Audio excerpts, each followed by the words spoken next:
The Omicron variant sweeping Texas with infections in the Latino community coming fast. See how a member of the Tejano royalty is working to change that. Plus, did you know that Texas has over 400 wineries to choose from? Tonight, we're traveling with Ann Harder to a special taste of Italy. And Wednesday should make it up into the 70s for most locations ahead of a strong cold front, which will blast in as we head toward the mid to late afternoon hours. Then everything changes Wednesday night to Thursday. Your 25 news starts right now. Connecting the Brazos Valley. This is KRHD News.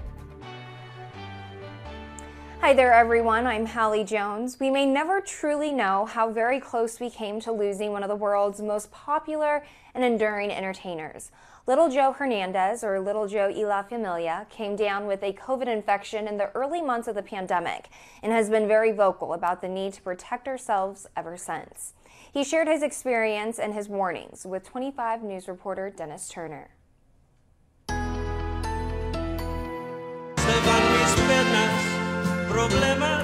Little Joe Hernandez sings about heartaches and troubles, but says not a song in the world describes the heartaches and troubles COVID caused him and La Familia, his family, and his fans worldwide. He says the virus hit suddenly and hard.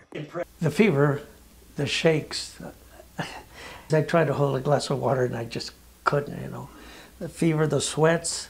I'd take ice packs, put them back of my neck and head, you know, and of course you lose the appetite. The fever was really bad, you know, it makes you delirious. But Little Joe calls COVID deceiving at first because his first symptoms seemed so mild. And the first week, you're positive, okay, and I felt good. 3-4 days went by, and the 5th day I said, well, it's going to be like the flu, I can handle that. My breathing got shorter and shorter. By the 3rd day that I had problem breathing, that's when I was concerned before that. At that point, I became scared. I said, oh, it's in my lungs. A trip to the nearby emergency room showed him what a problem COVID had become. At any other time, doctors would have likely admitted him. But with the place busier than the Dallas airport at the morning push, they handed him some medication and told him to rest at home.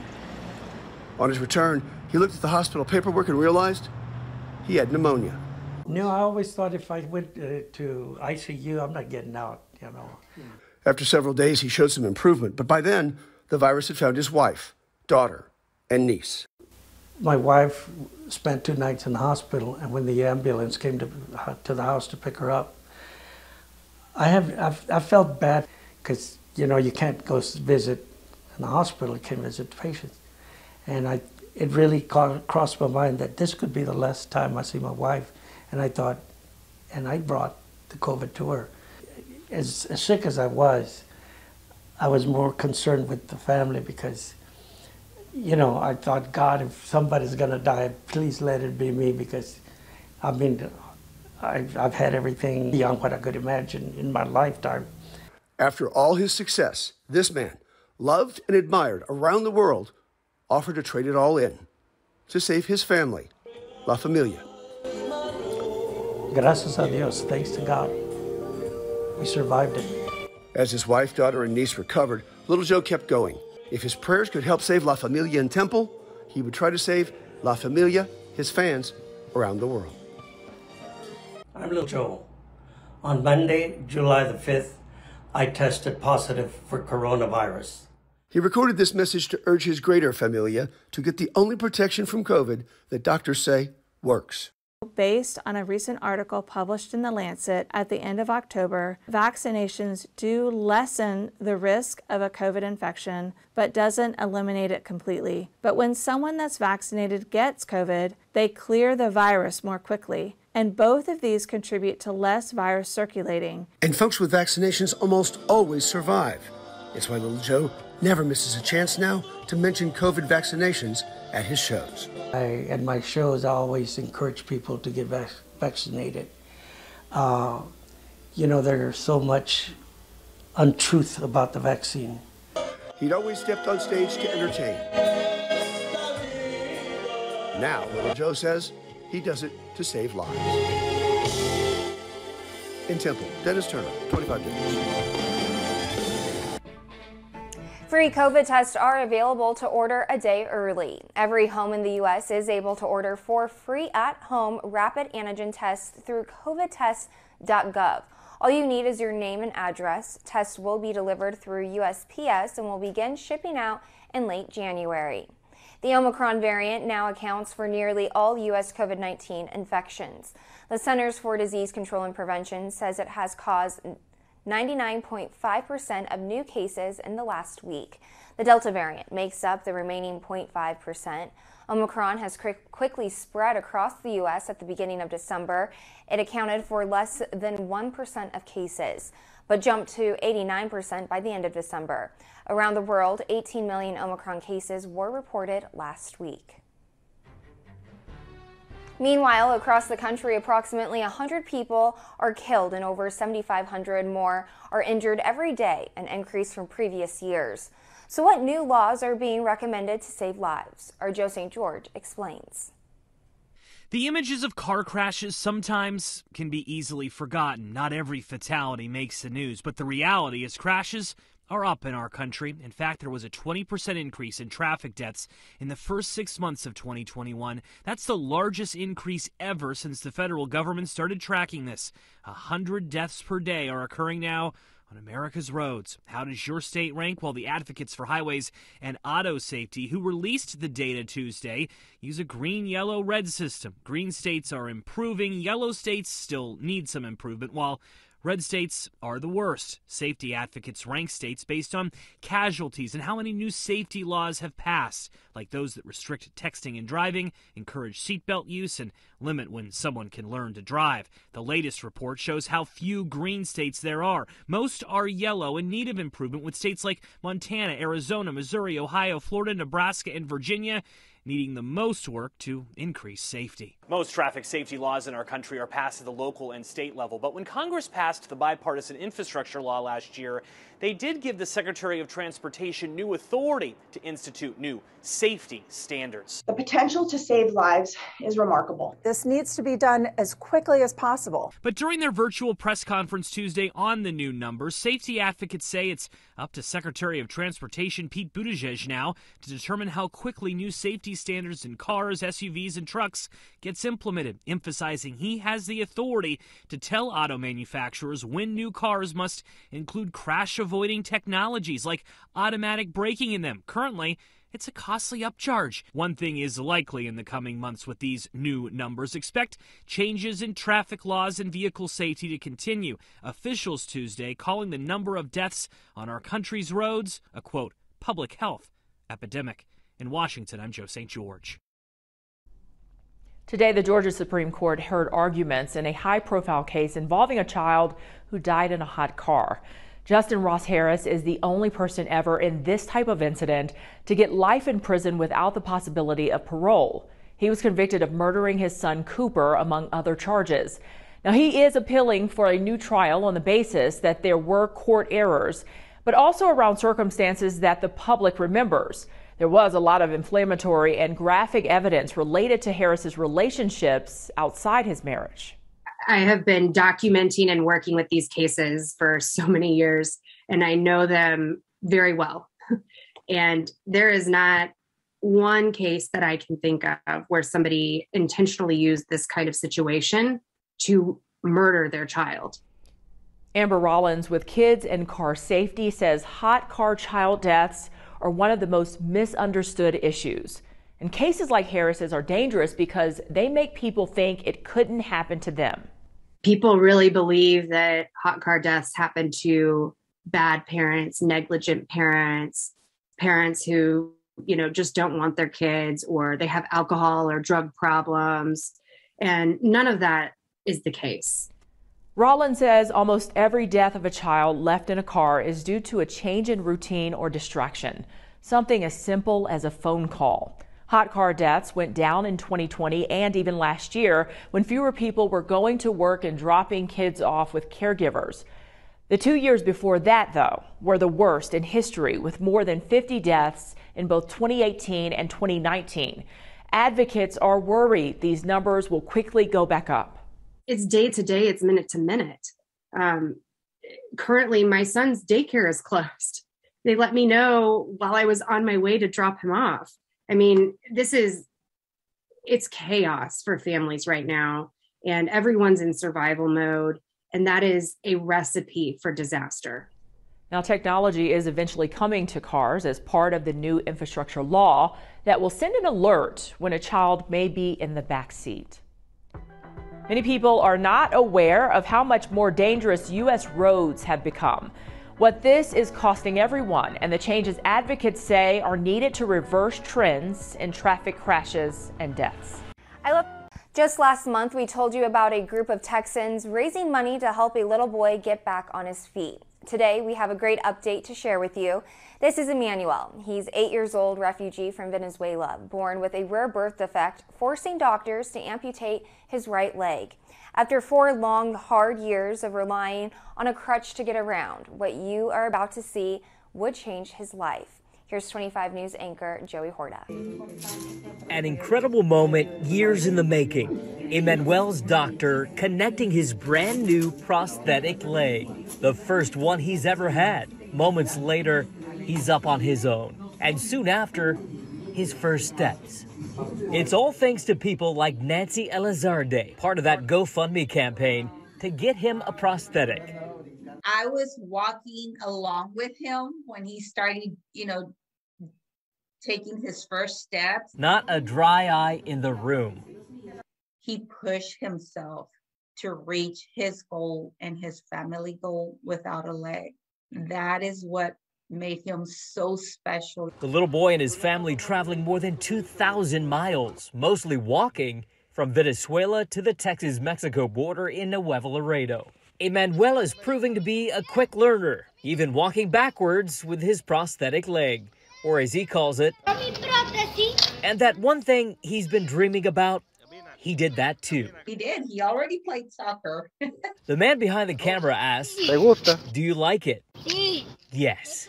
And then came this picture. Emmanuel standing on his own with his little friends, holding up the peace sign. All smiles.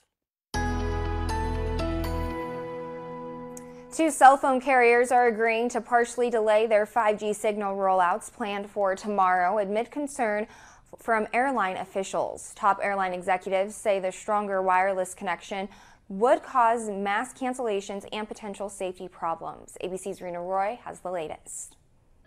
With airline officials sounding the alarm, concerned about the threat of an aviation catastrophe, AT&T and Verizon now announcing they'll both delay the Wednesday rollout of their stronger 5G service near some airports. Top airline executives had been warning of mass cancellations for both cargo and passenger flights, plus potential safety issues with the new 5G signal, saying it could disrupt radio equipment needed for landing, especially in inclement weather. This is unsafe. The manufacturers have said so, our airlines are saying so, the FAA is saying so, and so are pilot unions. Other countries have successfully launched similar 5G signals, but the FAA says the 5G in America will be twice as powerful.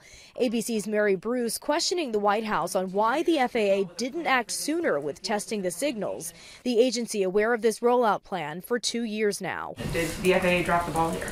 There'll be lots of time to look back and see how we got here. What we're focused on is trying to come to a solution that will minimize disruptions to passenger travel, cargo operations, and our economic recovery. And that is why it's so important to hopefully come to an agreement and ensure more planes are flying. Executives from airlines, including American, Delta, United, and Southwest, are urging the government to keep the new 5G signals at least 2 miles away from U.S. airports. Rena Roy, ABC News, New York. One of the biggest tech acquisitions in years is expected to go through. Microsoft announced it will pay nearly $70 million for its acquisition on Activision Blizzard. Activision Blizzard is the video game studio behind blockbuster hits like Warcraft, Overwatch, and Call of Duty. This transition will make Microsoft the 3rd largest gaming company by revenue. The deal is set to close in 2023. Both companies will continue to operate independently until it is finalized. We have seen on our Extraco Eagle Eye some clouds moving across the area today. Nothing that's producing rain, and there's only a slight chance of a shower as a cold front moves in tomorrow. As we take a look at our wind forecast, by Wednesday at 7 o'clock, winds will be out of the south and southwest at 5 to 15 miles per hour. And most of the day tomorrow is going to be just fine, as we'll be out ahead of a cold front. But that will be on approach near Hearn, Rockdale, and Centerville by about 4 o'clock in the afternoon, blasting through the area tomorrow evening with 20 to 30 mile per hour winds with higher gusts. And then those winds stay up on into Thursday in the 15 to 25 mile per hour range. It is going to be cold and blustery on Thursday and back to winter for us here. Then we have some other things to talk about. So let's see how much moisture we'll have behind that front. 7 o'clock Wednesday morning, again, things are fine. Going into the afternoon, probably not too much. There is an isolated shower or storm chance as we head into Wednesday afternoon as that front makes its way into the area, but I think better chances will be south and east of the Brazos Valley. Then the cold air settles in as we head into Thursday morning. And as we move into the afternoon, notice some purples and blues starting to show up. I don't think this is going to be too widespread as of right now, but we could see the potential of at least a light wintry mix across the area on Thursday. Ground temperatures are warm, so I'm not anticipating anything too significant as of now, but it's something we will continue to watch. If this gets heavier on us, we will have to definitely keep an eye on that. So tonight, temperatures will only fall into the 50s, even close to 60s down south. And then tomorrow, highs into the 70s for us. It is going to be a warm day across the area. And as we take a look at the forecast, we'll go mid-70s or so on Wednesday. Thursday, 39. That's it. And a light wintry mix will be possible across the area. Again, little or no accumulation as of right now. 29 with everything shutting off Friday morning, 46 that afternoon, and then warming up as we head toward the weekend. No seatbelts, speeding, impaired people behind the wheel. These trends of risky driving skyrocketed during the pandemic, and that's led to more crashes and deaths than pre-COVID years. And the numbers are staying high. We're talking an average of 100 people dying in crashes every day. Another 7,500 are hurt in crashes daily. Estimates from the first half of 2021 show a nearly 20% spike in car deaths. That's the highest 6-month increase ever recorded in the history of the fatality analysis reporting system. All of these facts are laid out in a new annual report card on states' highway safety laws.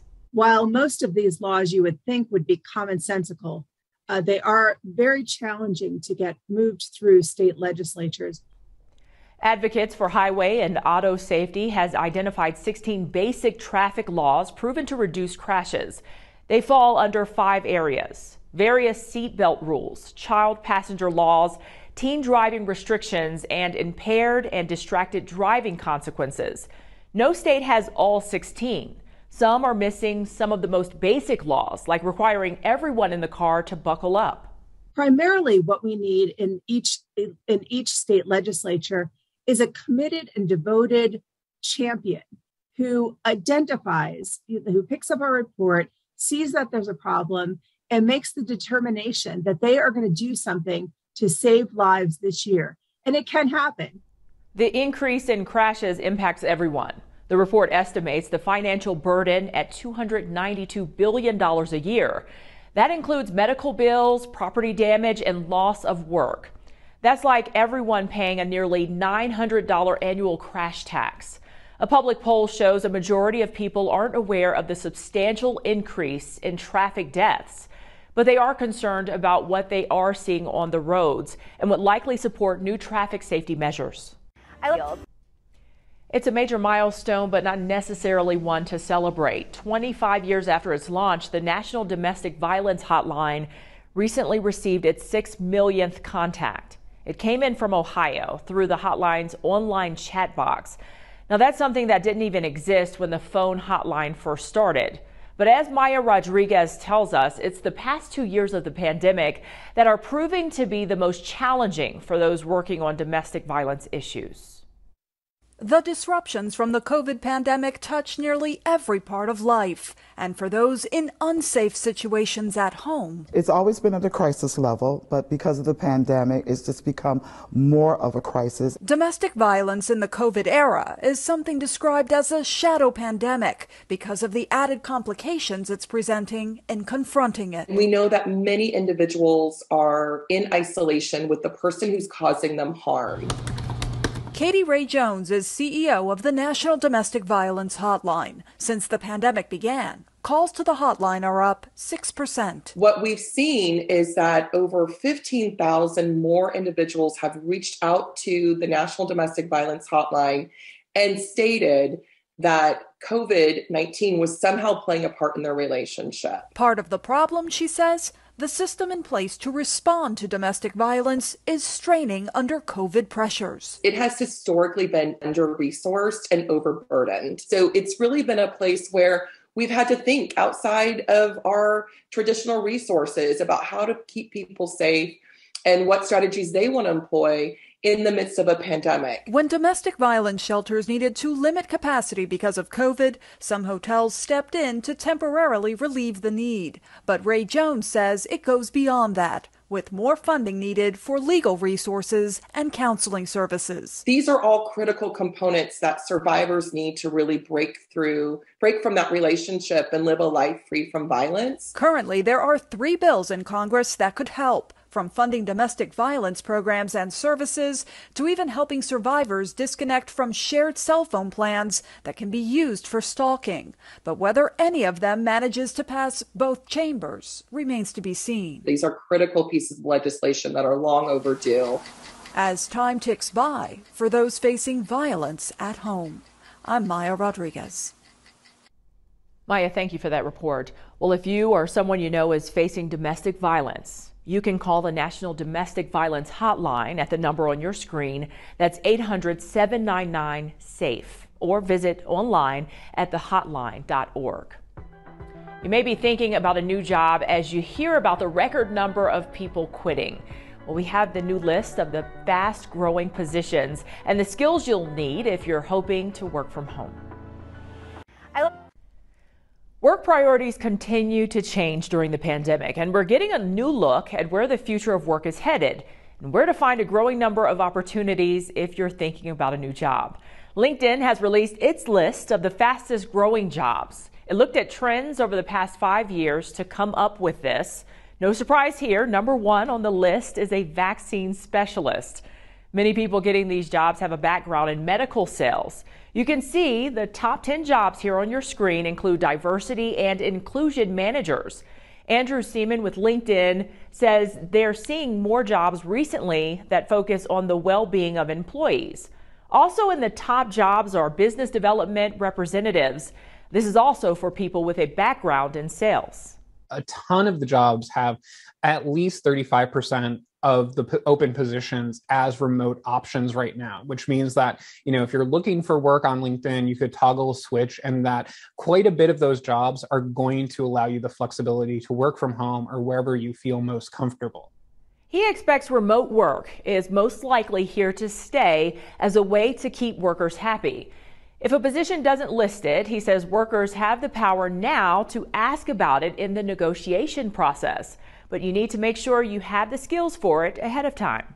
Soft skills are really those that allow you to sort of have those good energy with your coworkers, with customers, with other people like that. So that's good communication, that's being a team player, those types of skills. And especially if you want to work remotely or have those flexibility options, those are incredibly important because the people need those skills to really thrive in that environment. Courses around interview preparation, product management, and enterprise marketing are some of the top things people on LinkedIn say they learn just before getting hired. LinkedIn learning courses around those skills are free until February 1st. Climate change is making it so the threat of catastrophic fires is possible in places across the country they haven't been in the past. How fire-resistant housing is becoming a new reality. A new state bill signed into law will change the way many Texans care for their pets. Krhd News reporter Rebecca Fiedler breaks down the legislation and its implications. After years of animal rights advocates pushing for changes, Texas Senate Bill 5 is now officially operational as a law. Signed by Governor Greg Abbott back in October, the law is enacted today, essentially barring pet owners from chaining their dogs or leaving the animals outside in storms. The biggest changes that we're seeing with this law are, one, the requirement of shelter, and particularly the requirement for the type of shelter that you have to have. And it means that the animal, in this case, the new law requires that the animal has a shelter that they can stand in, sit up in, turn around in. Local nonprofit leader Judy Launez has worked with Brazos Valley Congress members such as Representative John Rainey to ensure their vote in support of the bill. While Launez would ultimately like to see dogs untethered completely, she feels this legislation is a step in the right direction, giving officers more structure in their enforcement. That's why I love this bill, because it's so tightly defined about what you can use and cannot use to tether your dog or to keep it in. Reporting in Bryan, Rebecca Fiedler, KRHD News. Whether you prefer red or white, sparkling or dry, wine is big business here in Texas. And for enthusiasts, the state offers more than 400 wineries for you to visit. On tonight's Traveling Texas, Ann Harder takes us to a family-owned vineyard that's bringing a touch of Italy to the heart of Texas. Just a short drive west of Waco and you're transported to wine country. Here at Valley Mills Vineyard, the Bagnasco family is laser beam focused on creating the best 100% Texas wine they can. Winemaker and General Manager Joy Bagnasco is understandably proud of their newest wine offering. This is the first ever bottled sparkling wine that we've released. And pétillant naturel, the French phrase for this style of sparkling wine, refers to an ancestral method of producing a natural sparkling wine by letting the fermentation finish in the bottle. His family's European roots run deep. Wine is very much part of the culture in France and in Italy, and that was part of what inspired, I think, my folks, my father especially, to get into the wine business. A natural fit for growing a wine business, which is a slow and deliberate process. It's been almost 15 years in the making now. We started clearing the site in 2006, and the building that we're sitting next to was completed in early 2019, almost 3 years ago. Valley Mills Vineyards produce 3,000 cases a year of a variety of wines, some 36,000 bottles. Its contribution to Texas being the 5th largest producer of wine in the U.S., adding $13.1 billion to the state's economy. And wineries attract some 1.7 million tourists each year. The Valley Mills Vineyard is a favorite gathering place for friends, a beautiful venue for wine tasting, music, dancing, even weddings. Cheers. Cheers. Amanda and Kelby stopped by for a quiet glass and to enjoy the beauty of the surroundings. It's Amanda's first visit here. Isn't this just delightful? Oh my gosh, so nice. Besides, you know, whenever we were walking up the stairs and we came out here, and I was like, this is literally beautiful.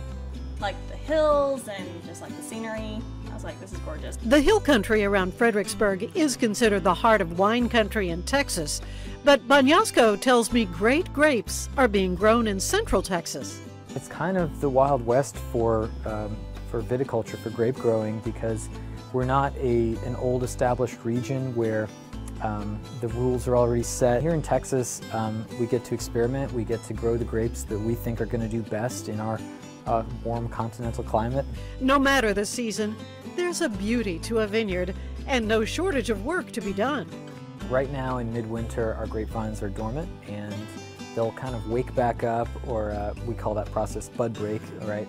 They'll have new green growth in late March or early April, but before they break bud, we'll go through the pruning process, which is probably the most important part of growing grapes, is to prune skillfully and correctly. It definitely all starts with the agricultural side of things, and I would say I take really good notes every year, and we're always focusing on what we can improve on the grape growing side and on the winemaking side. Valley Mills Vineyard is open every day from noon to 6. They invite you to come Taste a little Texas in your glass. In Valley Mills, I'm Ann Harder. The LA Rams rolled past the Arizona Cardinals. WTAW's Zach Taylor has that and more for sports. Here's your 25 sports update with WTAW's. Hey KRHT viewers, Texas A&M's Reuben Fothery and Bryce Foster have been named to the Football Writers Association of America's All-Freshman team. Fothery played in 11 games for the Aggies this year, making 9 starts at right tackle. Meanwhile, Foster started all 12 games at center.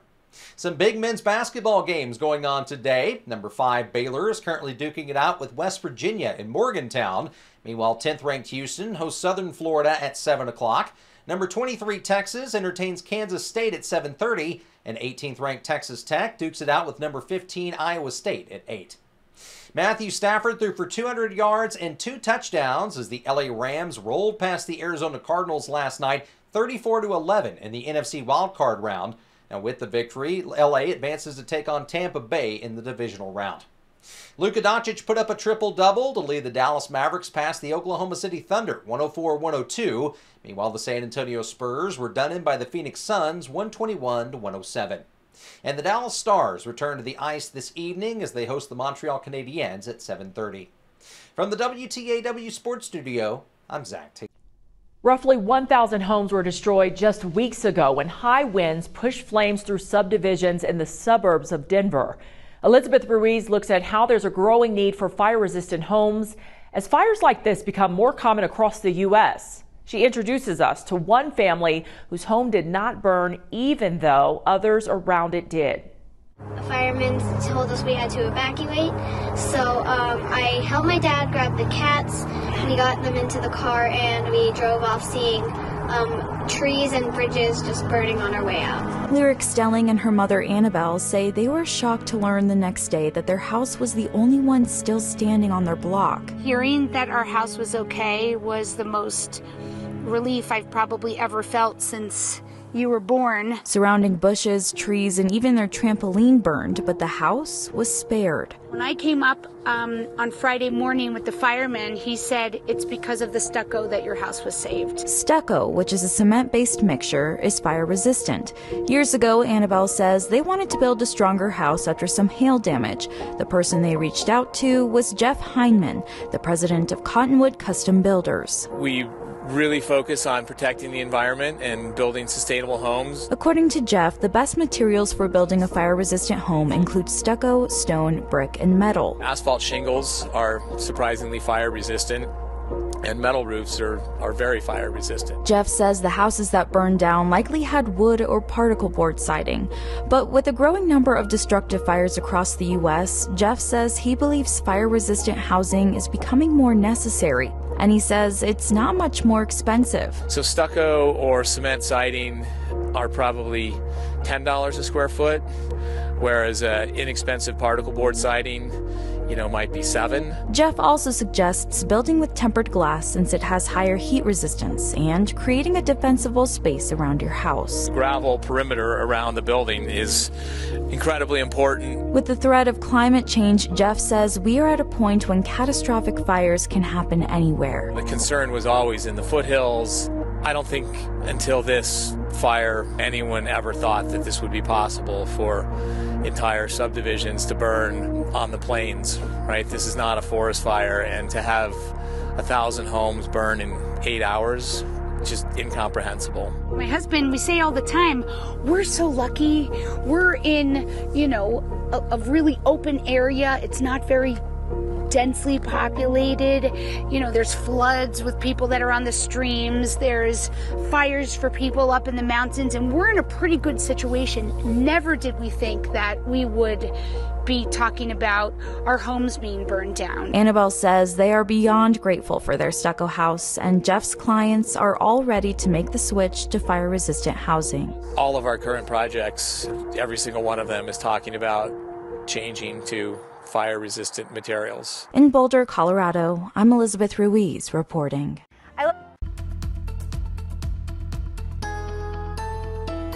Let's take a look at where our cold front will be as we make our way through the day on Wednesday. As you can see, winds starting to shift around to the north as we move into Wednesday afternoon, probably after 4 o'clock. That's the main front itself, and as that continues to blast on in, temperatures will be falling through the 40s.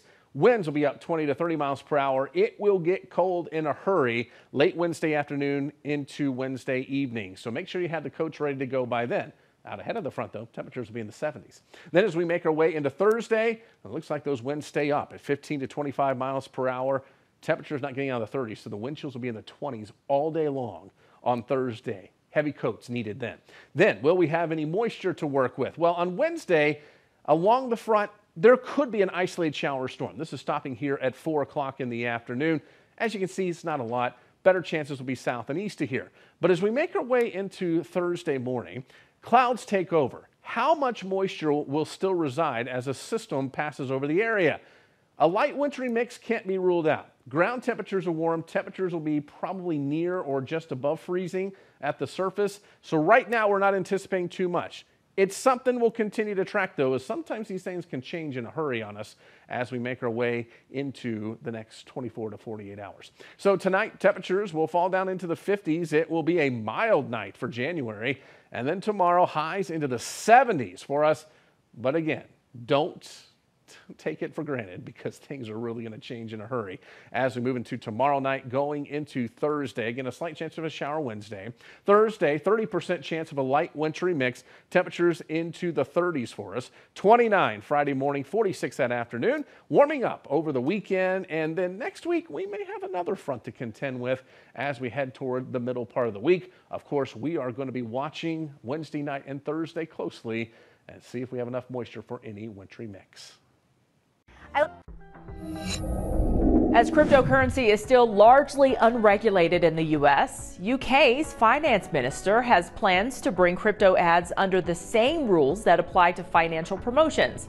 This story tops the newsfeed. Last year, ads for crypto flooded London's underground rail network and buses amid rising interest in digital currencies. Well, we know the housing market is hot, but check this out. A decaying 122-year-old property marketed as the worst house on the best block of San Francisco has sold for nearly $2 million. The realtor says the price was the outcome of overbidding in an auction. The Women's Hockey League announced today it will more than double each team's salary cap to $750,000. That's up from the current $300,000 cap. The Premier Hockey Federation says this will hopefully encourage more women to join. As companies increase efforts to retain workers, you may notice more money going into your 401k. A survey from consulting firm Callan LLC shows about 16% of large and mid-sized companies plan to raise their 401k contributions this year. Another 8% said they were considering this, and that's up from 12% from companies who did this last year. Well, you may not know it, but there may be racist language written into the deed of your home. I wasn't surprised. I was disappointed. Why would that have to exist? I know some people that say, well, it's just words, but words hurt, and they still do. Tomorrow, how one group is working to remove the language and open up new opportunities for families. But still to come today, drones have been used in farming overseas for decades, but they're now starting to play a greater role in the U.S. How they work in the fields and the benefits farmers could see. All right, topping the news feed following Saturday's hostage standoff at Beth Israel Synagogue in Texas, the FBI and Department of Homeland Security are now warning that faith-based communities will likely remain targets for violence. Top officials this week urged state and local leaders to evaluate security postures for mass gathering events and at houses of worship. Secretary of State Antony Blinken will visit Ukraine and meet with its president as tensions between the U.S. and Russia escalate over a possible Russian invasion of Ukraine. More than 14,000 people have been killed in nearly 8 years of fighting between Russia-backed rebels and Ukrainian forces. Nationwide COVID staffing shortages are now affecting some museums. Many popular Smithsonian museums are changing their hours. The National Air and Space Museum and the National Postal Museum and the Anacostia Community Museum will be closed to the public altogether. Farming is looking a little bit different these days. Special drones are being used to spray crops and even plant seeds. The technology is fairly new to the U.S., even as others overseas have been using it for decades. Stephanie Sandoval shows us how these drones work and how they can help farmers. They're called agricultural spray drones and need very little human intervention to work. All you have to do is map out your field and select which spots you want to spray. For 90% of the time, you don't even have to touch the remote. The drone's just flying. They can be used to spray chemicals like pesticides on crops and even seeds, coming in handy in tough-to-reach areas. So when a farmer needs something applied on his crop from the air, right now his only option is to call the helicopter airplane company, and they just broadcast the whole field. Instead, if a farmer has a drone, they can just hit only the spots that need it. So they're saving chemical, which is better for the environment and better for their cost. He also pointed out the drones can be used to plant cover crops, which can slow erosion and improve soil health before harvesting crops. The technology is fairly new to the U.S., but drones like this have been used overseas for decades now, primarily in Asia.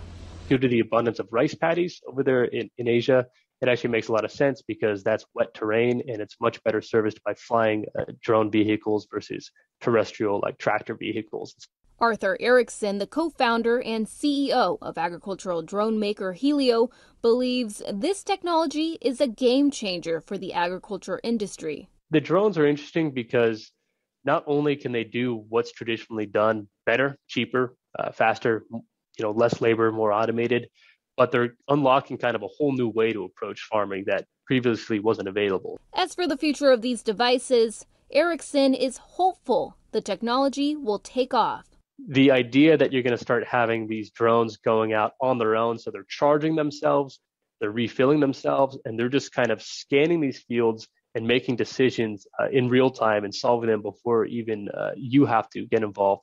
That's going to be the future of this technology, I think, in the next 2 to 3 years. A recently released analysis by the market research firm Shear Analytics and Insights estimates agricultural drones will be a $6.5 billion industry within 10 years, as farmers here and abroad look to deal with labor shortages and shifting trends toward vegetarianism. Thanks for watching KRHD News at 6. I'm back tonight here at 10 o'clock. Until then,